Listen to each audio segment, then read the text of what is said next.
বাংলাদেশের কৃষি নির্ভরশীল অর্থনীতিতে সবজি চাষ একটি গুরুত্বপূর্ণ অংশ। এর মধ্যে ফুলকপিও অত্যন্ত জনপ্রিয় ও পুষ্টিকর শীতকালীন সবজি হিসাবে পরিচিত। তবে বর্তমানে গ্রীষ্মকালীন সময় ও বর্ষাকালীন সময়ে এই কপি চাষ করে চাষি ভাইরা লাভবান হচ্ছে। তারই ধারাবাহিকতায় বর্ষাকালীন সময়ে সঠিক পরিচর্যা, সঠিক সময়ে চাষ, সঠিক জাত নির্বাচন, সঠিক সময়ে চারা রোপণ, পরিচর্যা ও বাজার ব্যবস্থাপনার মাধ্যমে কপি চাষ অত্যন্ত লাভজনক হতে পারে। কৃষকরা যদি আধুনিক প্রযুক্তি ও প্রশিক্ষণ গ্রহণ করে এই চাষে যুক্ত হন, তাহলে এটি একটি অর্থনৈতিকভাবে শক্তিশালী ও টেকসই কৃষিখাত হিসাবে প্রতিষ্ঠিত হতে পারে। আসসালামু আলাইকুম, সম্মানিত চাষি ভাইরা, কেমন আছেন? আশা করি ভালো আছেন। আপনারা দেখছেন আপনাদের প্রিয় কৃষি বিষয়ক চ্যানেল কৃষিচিত্র বিডি। আজ আমরা এই ভিডিওতে যে বিষয় নিয়ে আলোচনা করতে চলছি সেটি হচ্ছে, যারা এই বর্ষার সময় ফুলকপি চাষ করতে চাচ্ছেন, আপনারা জমির মাটি তৈরি থেকে চারা লাগানো পর্যন্ত কি ব্যবস্থা নিতে হবে এবং আমাদের জমিতে মূল সার হিসাবে আমরা কি সার কি পরিমাণে ব্যবহার করব এবং একটি চারা থেকে আরেকটি চারার দূরত্ব কত হবে, সম্পূর্ণ তথ্য আমি এখানে তুলে ধরার চেষ্টা করব স্টেপ বাই স্টেপ। আপনারা এক একটি পয়েন্ট খুব ভালোভাবে মনোযোগ দিয়ে দেখবেন, কারণ ভিডিওটি খুবই গুরুত্বপূর্ণ হতে চলেছে। তাই ভিডিওটি শুরু করার আগে এখনও যদি আপনারা আমাদের এই চ্যানেলটি সাবস্ক্রাইব না করে থাকেন, তাহলে অবশ্যই চ্যানেলটিকে সাবস্ক্রাইব করে পাশে থাকবেন। আর অলরেডি যারা সাবস্ক্রাইব করেছেন তাদেরকে জানাই অসংখ্য অসংখ্য ধন্যবাদ। চলুন কথা না বেরিয়ে আমরা মূল আলোচনা শুরু করি। সম্মানিত চাষি ভাইরা, সবার প্রথমে আমাদের যে চিন্তাটি করতে হবে, আমাদের যেটি বুঝতে হবে, সেটি হলো এই বর্ষা মৌসুমে বা এই বর্ষার সময় ফুলকপি চাষ করতে চাচ্ছি, তাহলে আমাদের জমিটা যেন জল না দাঁড়ায় এরকম জমি আমাদের নির্বাচন করতে হবে। অর্থাৎ আপনাদের ঢালু জমি বেছে নিতে হবে, যেখানে বৃষ্টি হলেও যেন জল দাঁড়াতে না পারে। এছাড়াও ফুলকপি চাষের জন্য বর্ষার সময় সবচাইতে বেশি ভালো হচ্ছে দোআঁশ মাটি, বেলে দোআঁশ মাটি।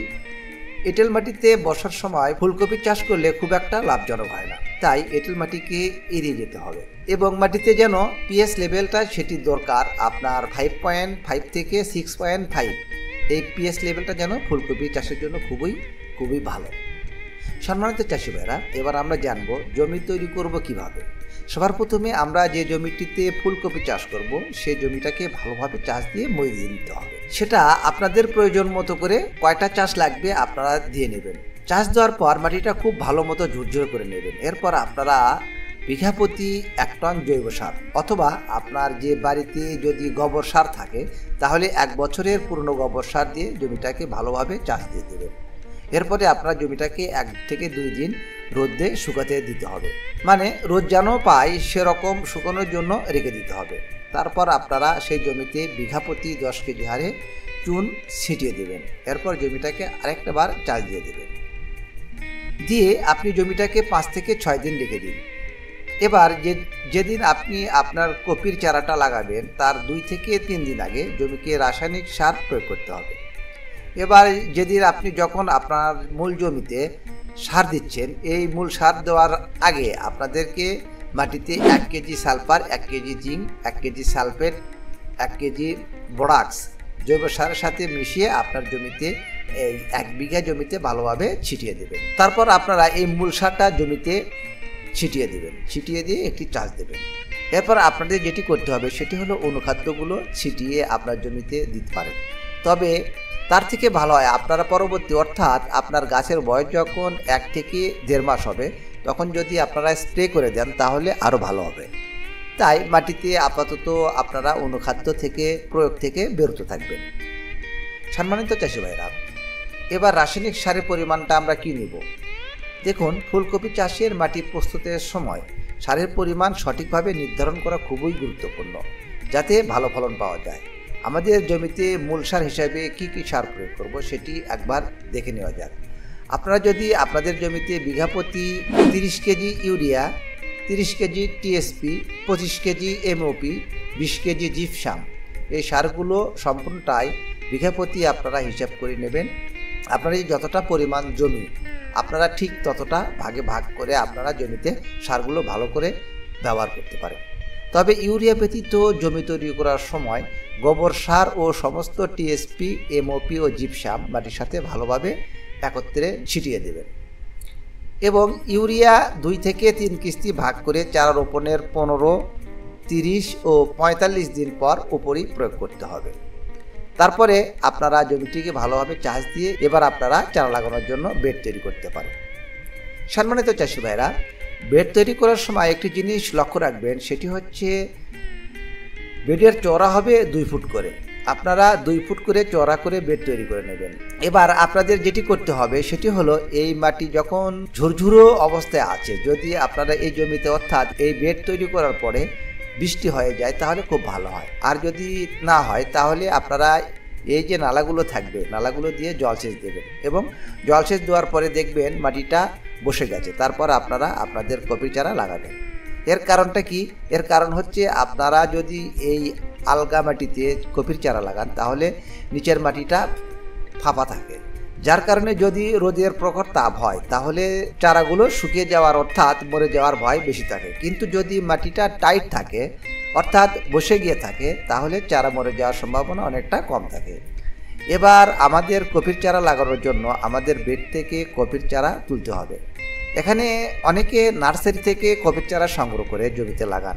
সেক্ষেত্রে আমি আপনাদেরকে বলবো, যখন আপনারা নার্সারি থেকে কপির চারা সংগ্রহ করবেন তখন অবশ্যই যখন চারাটা নার্সারি থেকে তুলবে সে সময় চারার বেডে অবশ্যই পানি দিয়ে চারাগুলো তুলে নেবেন। তাহলে কি হয়, মাটিতে যে শিকড়গুলো বা চারার শিকড়গুলো ভালো মতো ওঠে। আর যদি শুকনো অবস্থায় বেড থেকে চারাগুলো তুললেন তাহলে দেখবেন শিকড় ছেড়ে যাচ্ছে, যার ফলে গাছ যখন আপনি বসাবেন তখন মাটিতে ধরতে একটু সময় লাগবে এবং মরে যাওয়ার সম্ভাবনাটা বেশি থাকে। সম্মানিত চাষি ভাইরা, এবার যেদিন চারাটি লাগাবেন, চারা লাগানোর 2 ঘন্টা আগে প্রতি লিটার পানিতে 5 গ্রাম করে যে কোনো ছত্রাকনাশক যেমন অডোস্টিন দিয়ে পানির মধ্যে চারাগুলো 15 থেকে 20 মিনিট ডুবিয়ে রাখবেন। তারপর 1 থেকে 1.5 ঘন্টা পর চারাটি লাগাবেন। এতে কি হবে, যখন জমিতে চারাগুলো লাগাবেন তারপর দেখবেন এই বর্ষার সময় কপির চারার যে গোড়া পচা রোগ এছাড়াও ধসা পচা রোগটি, এই রোগগুলি তাড়াতাড়ি আসবে না আপনার জমিতে, যার ফলে চারাটি মারা যাবে না। সম্মানিত চাষি ভাইরা, এবার আসি চারাটা আমরা জমিতে কিভাবে লাগাবো। বর্ষার সময় কপির চারাটা লাগাতে হবে, আমরা যে 2 ফুটের একটি বেড করেছি এই বেডের 2 পাশে দিয়ে চারাগুলো লাগাতে হবে। আর এ সময় একটি চারা থেকে আরেকটি চারা দূরত্ব হবে 18 থেকে 20 ইঞ্চি। এতে আপনার বিঘা প্রতি 5.5 থেকে 6,000 চারা লাগবে।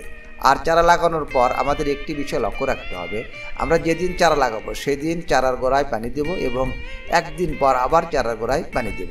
তাতে কি হবে, আমাদের যে চারাগুলো লাগানো হয়েছে সেই চারাগুলো তাড়াতাড়ি শিকড় গজাবে এবং চারাগুলো তাড়াতাড়ি বড় হবে। সম্মানিত চাষি ভাইরা, আজকের এই ভিডিওতে আলোচনা করলাম এই বর্ষাকালীন সময়ে কপি চারা লাগানোর জন্য আমরা কিভাবে জমি তৈরি করব, কি সার দেব, কি পরিমাণে দিব, কিভাবে বেড তৈরি করব, চারা থেকে চারার দূরত্ব কত, বিস্তারিত সকল কিছুর খুঁটিনাটি তথ্য। এটি যদি আপনাদের বুঝতে কোনো অসুবিধা হয় তাহলে অবশ্যই কমেন্ট বক্সে কমেন্টস করে জানাবেন। আমি চেষ্টা করব আপনাদের প্রশ্নের উত্তর দেওয়ার জন্য। আর আজকের এই ভিডিওটি যদি আপনার উপকারী মনে হয় তাহলে অবশ্যই চ্যানেলটিকে সাবস্ক্রাইব করবেন এবং বেশি বেশি শেয়ার করবেন। আমাদের চ্যানেলে ফসলের পোকামাকড় ও রোগবালাই দমন ব্যবস্থাপনার ওপর অনেকগুলো ভিডিও আছে, প্রয়োজনে আপনি দেখে নিতে পারেন। আজকের ভিডিও এই পর্যন্তই, কথা হবে পরবর্তী অন্য কোনো নতুন এক এপিসোডে। সে পর্যন্ত সবাই ভালো থাকবেন। আল্লাহ হাফেজ।